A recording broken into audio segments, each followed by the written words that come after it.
안녕하세요, 여러분. 시대에듀 사회통합 프로그램 종합평가 영주용 귀화용 실전 모의고사 문제풀이 시간이 돌아왔습니다. 오늘도 1편의 영역별 연습 문제 기본 과정 중에서 지리 첫 번째 수업을 해보겠습니다.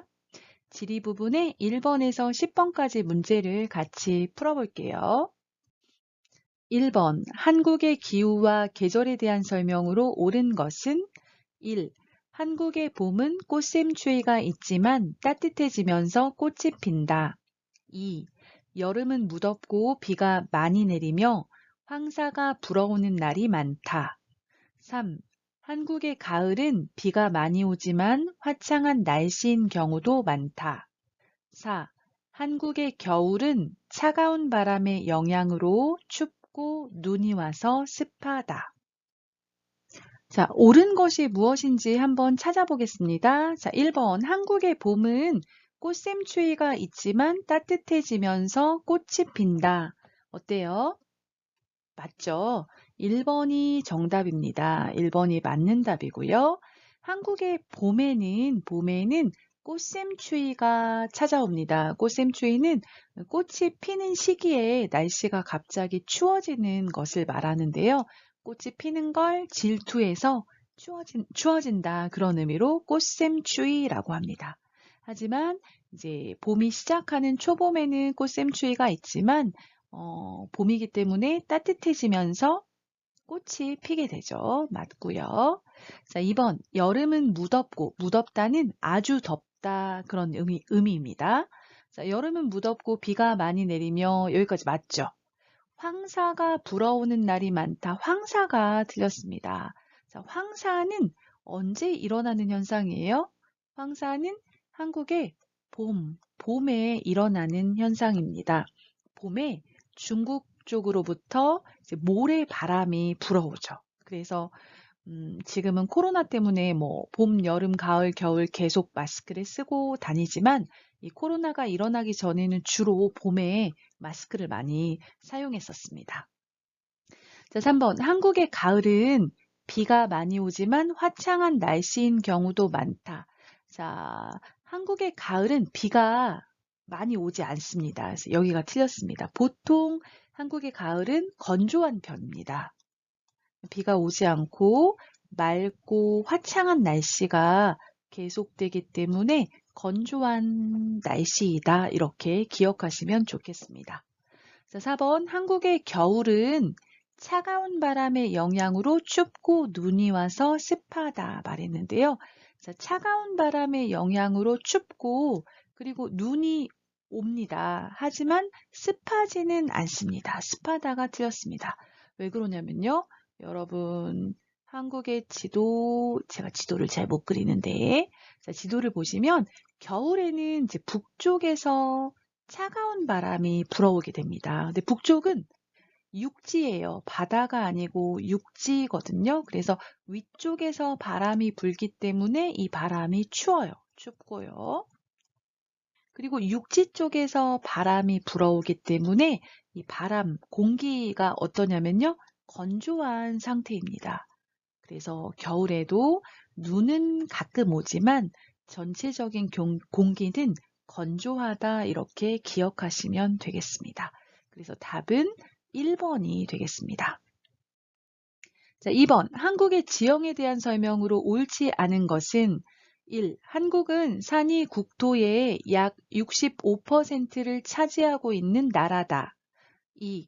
한국의 서쪽과 남쪽에는 강을 따라서 넓은 평야가 있다. 3. 한국은 사면이 바다로 둘러싸여 있고 다양한 지형을 볼 수 있다. 4. 한국의 남쪽에 있는 제주도에는 한국에서 제일 높은 산인 한라산이 있다. 자, 한국의 지형 하면요. 지형은 땅의 모양을 말합니다. 땅이 어떻게 생겼는지 땅의 형태, 땅의 모양을 말하는데요. 한국의 지형에 대한 설명으로 옳지 않은 것 몇 번일까요? 네, 답은 3번입니다. 자, 한국은 사면이 바다로 둘러싸여 있고 다양한 지형을 볼 수 있다. 사면이 아니죠. 동쪽의 바다, 서쪽의 바다, 남쪽의 바다. 하지만 북쪽은 어때요?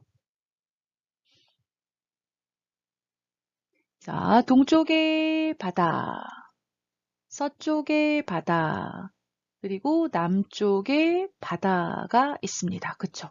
그런데 북쪽은 어때요? 북쪽은 바다가 아니고 땅, 육지죠. 육지. 그래서 바다 몇 면이냐면 3면이 바다입니다. 3면. 4면이 아니고 3면이 바다를 접하고 있는 거죠. 그래서 옳지 않은 답은 3번입니다. 1번 한국은 산이 국토의 약 65%를 차지하고 있는 나라다. 맞고요. 한국의 서쪽과 남쪽에는 강을 따라서 넓은 평야가 있다. 맞습니다. 여러분 우리 지리에서 공부했을 때 이 동쪽을 중심으로 해서 태백산맥이 있다고 했어요. 태백산맥이란 산이 모여 있는 거죠. 산의 줄기. 태백산맥이 있는데 그래서 비가 내리게 되면 이 지형을 따라서 산을 따라서 이제 바다가 강이 동쪽에서 서쪽으로 또는 동쪽에서 남쪽으로 강이 흐르는데요. 강 옆에 강 주변에 평평한 땅이 만들어집니다. 그래서 보시면 평야가 서쪽에 평야가 만들어지고 그리고 남쪽에 평야가 만들어지게 되어 있죠. 그래서 한국은 서쪽과 남쪽에 강을 따라서 넓은 평야가 있다. 맞습니다. 자, 4번. 한국의 남쪽에 있는 제주도에는 한국에서 제일 높은 산인 한라산이 있다. 그렇죠, 여러분. 제주도에 가보시면 제주도 가운데에 한라산이 있습니다. 이 한라산은 남쪽, 대한민국에서 가장 높은 산이죠.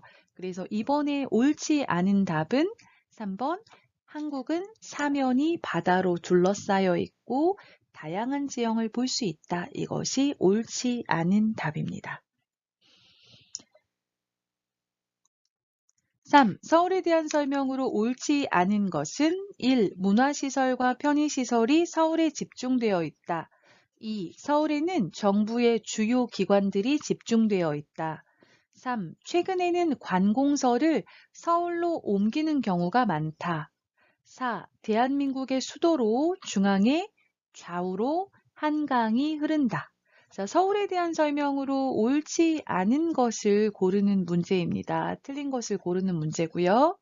자, 그러면 1번부터 한번 볼까요? 자, 문화시설과 편의시설이 서울에 집중되어 있다. 네, 맞죠. 이거는 여러분 서울에 보시면 문화시설 해서 뭐 예술의 전당이나 세종문화회관 이런 것들이 있고요. 대학로에 가면 연극을 볼 수 있는 소극장들이 많이 마련이 되어 있습니다. 그리고 편의시설도 많이 서울에 있죠. 자, 2번. 서울에는 정부의 주요 기관들이 집중되어 있다. 정부의 주요 기관들이 집중되어 있다. 그렇죠. 뭐 국회도 있고 청와대도 있고 여러 가지 정부 기관들이 있습니다. 자, 3번. 최근에는 관공서를 서울로 옮기는 경우가 많다. 자, 관공서 하면 이제 정부에서 이렇게 공무원들이 일하는 장소를 생각하시면 되겠습니다. 그런데 얼마 전에 서울에 있던 관공서를 지방으로 옮겼습니다. 세종특별자치시라고 들어보셨죠, 여러분? 그래서 세종특별자치시로 이제 관공서가 옮겨갔는데요. 그 세종특별자치시에 가보시면 그 종합정부청사가 있습니다. 그래서 거기에 이제 국무총리실부터 해서 16개 부처의 그런 일을 볼 수 있는 사무실들과 그다음 뭐 중요한 국가기관, 뭐 인권위원회라든지 이런 것들이 있다고 합니다. 그래서 서울로 옮기는 경우가 많다는 틀렸고 서울에서 어디로 옮겼어요? 세종특별자치시로 옮겨갔습니다. 예.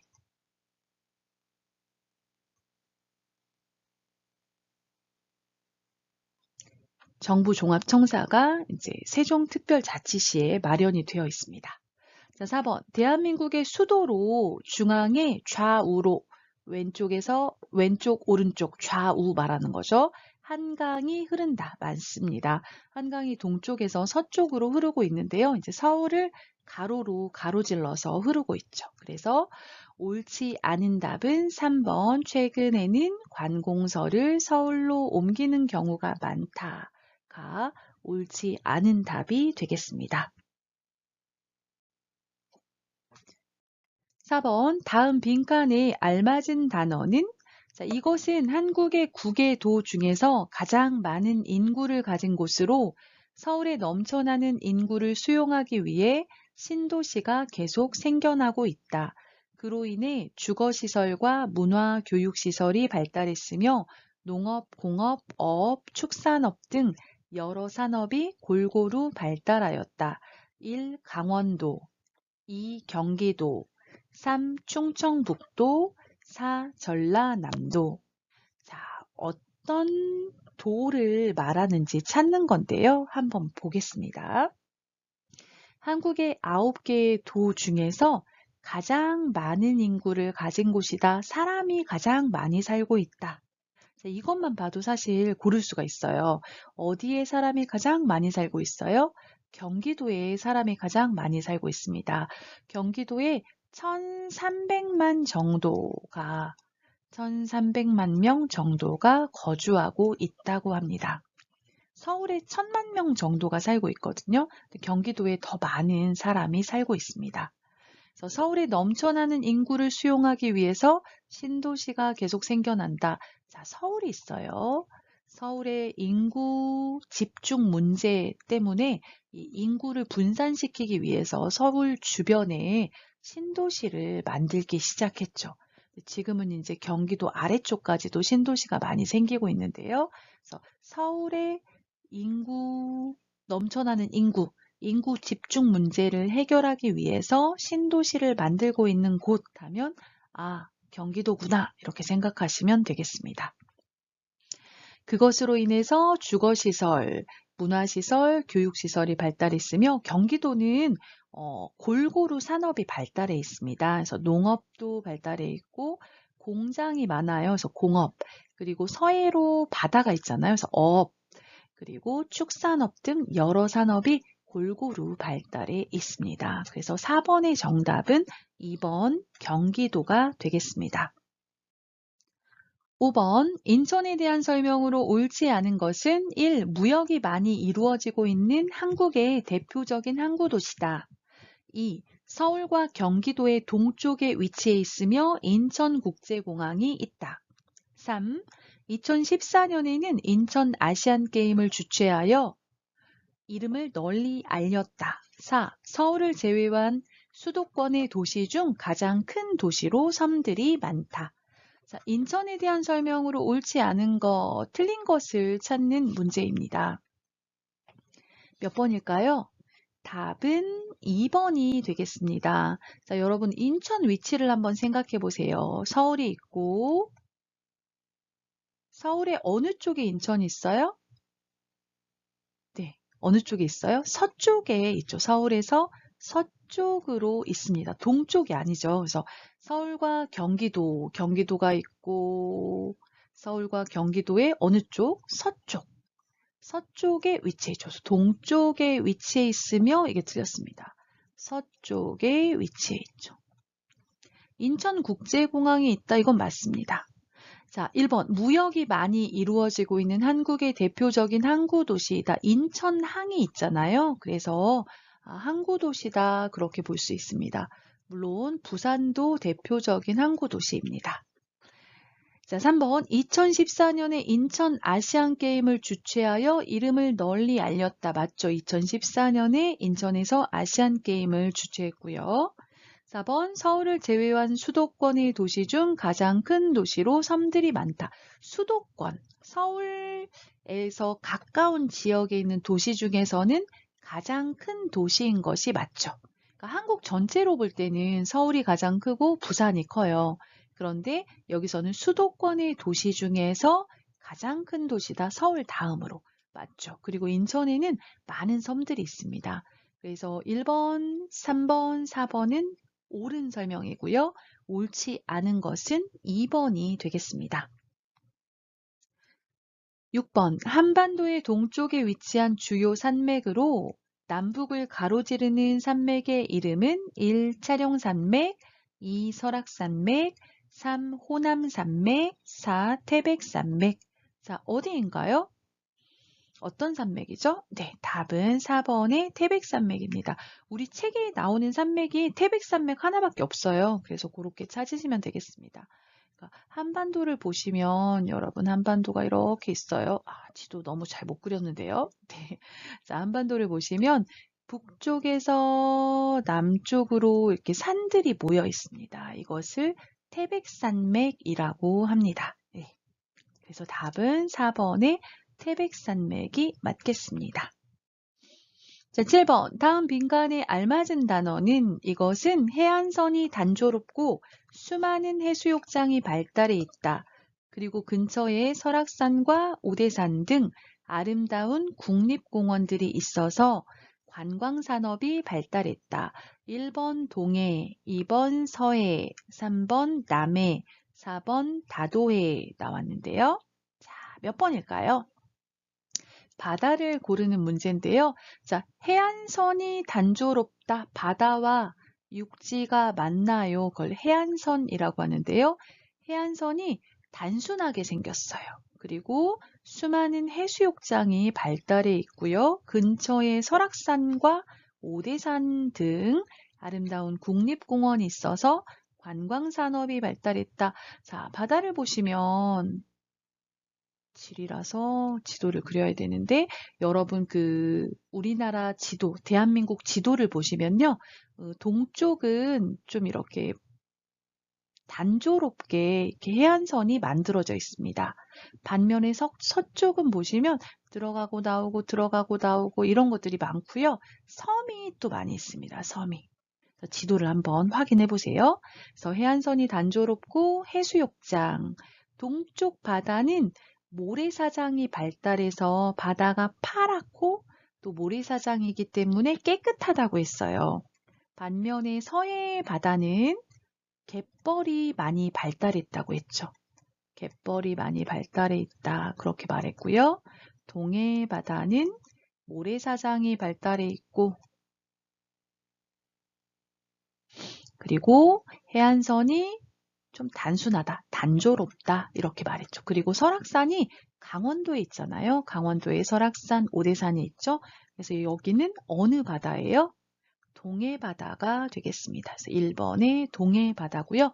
다도해는 섬이 많다는 의미예요. 섬이 많은 바다다 해서 보통 남쪽을 말합니다. 8번 충청 지역에 대한 설명으로 옳지 않은 것은 1. 수도권과 영남, 호남을 이어주며 교통의 중심지 역할을 한다. 2. 충청남도는 남한에서 유일하게 바다를 접하지 않는 지역이다. 3. 이곳에는 국제공항이 있는 청주와 호수로 유명한 충주가 있다. 4. 충청남도에는 옛날 백제의 도읍지였던 공주와 부여 등이 있다. 자, 한번 살펴보겠습니다. 자, 충청 지역에 대한 설명으로 옳지 않은 것, 틀린 것을 찾으세요. 이렇게 말하고 있네요. 자, 1번 수도권과 영남, 호남을 이어주며 교통의 중심지 역할을 한다. 수도권 하면 서울, 경기도, 인천을 말하죠. 수도권 하면 서울, 경기도, 인천을 말하고요. 자, 인천, 네, 인천. 자, 영남, 호남 말하고 있는데요.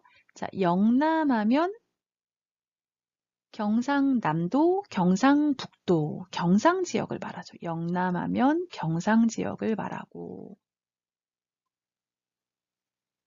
그리고 호남이라고 하면요. 호남은 전라남도, 전라북도, 전라 지역을 말합니다.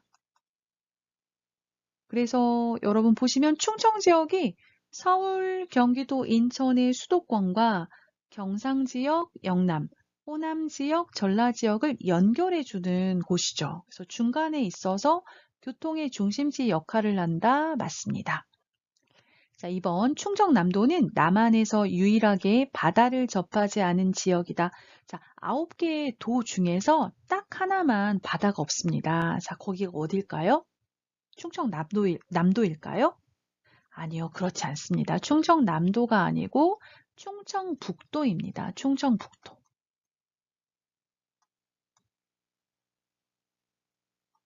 여러분 이제 한국 지도를 보시면 서쪽에 있는 게 충청남도예요. 충청남도고요. 그리고 동쪽으로 있는 게 충청북도입니다.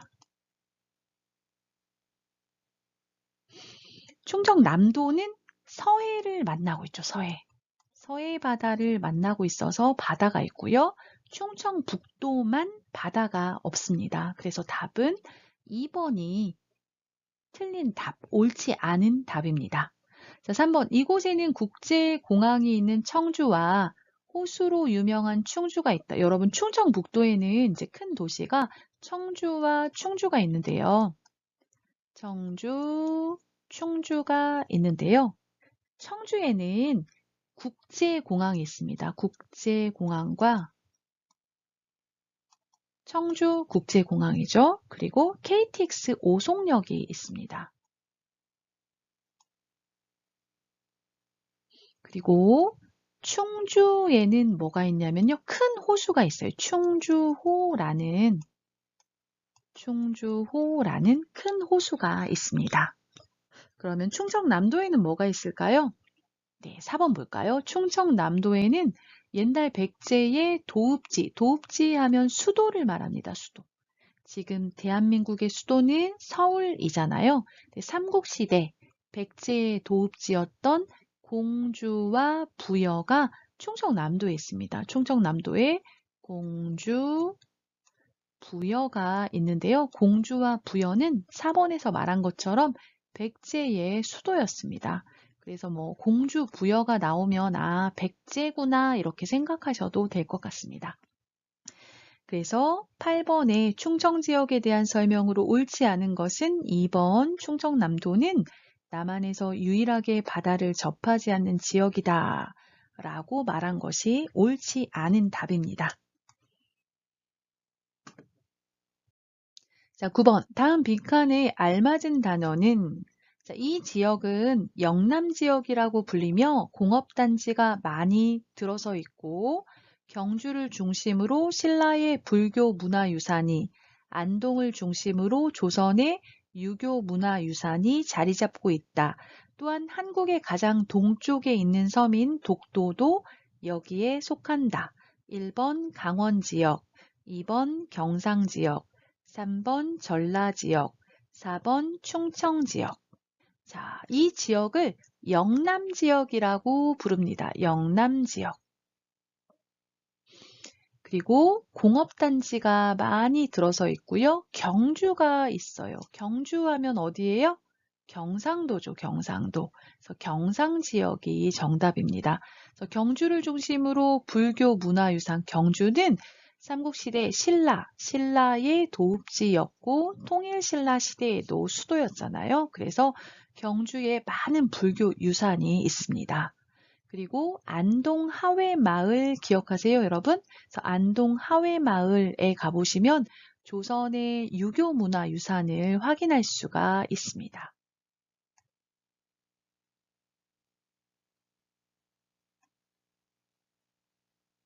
그 중요한 장소 중에 마을이라는 게 붙으면 아, 유교 문화유산이다 이렇게 생각하시면 되겠어요. 안동 하회마을이나 뭐 경주의 양동마을이나 이런 것들 보시면 조선시대의 유교 문화를 엿볼 수가 있는 지역이죠. 그래서 9번의 답은 경상 지역이 되겠습니다. 그리고 이제 여기 나온 것처럼 독도가 경상북도에 포함이 됩니다. 울릉도와 독도가 경상북도에 포함이 되어서 경상 지역에 속하죠. 자, 그러면 다음 10번으로 가보겠습니다. 10번, 한국의 지역별 특징으로 옳지 않은 것은 1. 제주 지역은 바람, 여자, 돌이 많기로 유명하다. 2. 호남 지역은 다양한 식재료가 생산되는 곳으로 유명하다. 3. 전라지역의 동해안은 갯벌이 발달하여 조개류 등을 양식한다. 4. 경상지역은 한국의 동남쪽에 위치해 영남지역으로 불리기도 한다. 자, 한국의 지역별 특징으로 옳지 않은 것 찾아봅시다. 자, 1번 제주 지역은 바람, 여자, 돌이 많기로 유명하다. 네, 그렇습니다. 그래서 사람들이 삼다도라고 부릅니다. 삼다도. 세 가지가 많은 섬이다. 바람. 섬이기 때문에 바다가 있어서 바람이 많이 불고요. 예전에 남자들이 배를 타고 고기를 잡으러 나갔다가 죽는 경우가 있었다고 해요. 태풍이나 뭐 이런 기상 상황이 악화되어서 바다에 빠져 죽거나 돌아오지 못하는 경우가 있어서 여자들이 상대적으로 많아졌고, 또 제주도는 화산이 폭발해서 생긴 섬이잖아요. 그래서 그 화산 폭발로 생긴 돌, 현무암이 많습니다. 그래서 돌이 많기로 유명하다 이렇게 말하죠. 자, 2번 호남 지역은 다양한 식재료가 생산되는 곳으로 유명하다. 이것도 맞죠. 호남 지역 하면 전라도를 말하잖아요. 전라 지역을 말하는데요. 전라 지역은 평야가 발달해 있어서 많은 식재료가 생산이 됩니다. 그래서 비교적 과거에 먹을 것이 풍부했고, 그래서 많은 요리들을 만들어서 음식 맛이 또 좋기로 유명한 곳이기도 하죠. 자, 3번. 전라 지역의 동해안은 갯벌이 발달하여 조개류 등을 양식한다. 자, 전라 지역은 동해안에 있지 않습니다. 어디에 있어요? 서해안에 있죠. 서해안. 서해안, 남해안을 끼고 있잖아요. 그래서 서해안 또 남해안에 있고 동해안에는 없죠. 그리고 이 전라 지역에는 갯벌이 발달했다. 이건 맞습니다. 갯벌에 조개류가 살죠. 그래서 조개류 등을 양식한다도 맞는데요. 동해안이다. 이게 틀렸죠. 답은 3번이 되겠습니다. 4번. 경상 지역은 한국의 동남쪽, 동쪽, 남쪽, 동남쪽에 위치해 영남 지역으로 불리기도 한다. 맞죠? 경상 지역은 영남 지역이라고 불립니다. 그리고 동쪽, 남쪽에 위치해 있습니다. 맞죠? 그래서 옳지 않은 답은 3번이 되겠습니다. 자, 이렇게 지리 첫 번째 수업을 마쳤습니다. 여러분 이 수업이 도움이 되었다면 좋아요와 구독 눌러주시고요. 다음 시간에는 지리 두 번째 수업을 준비해서 여러분을 찾아뵙도록 하겠습니다. 여러분 끝까지 들어주셔서 감사합니다.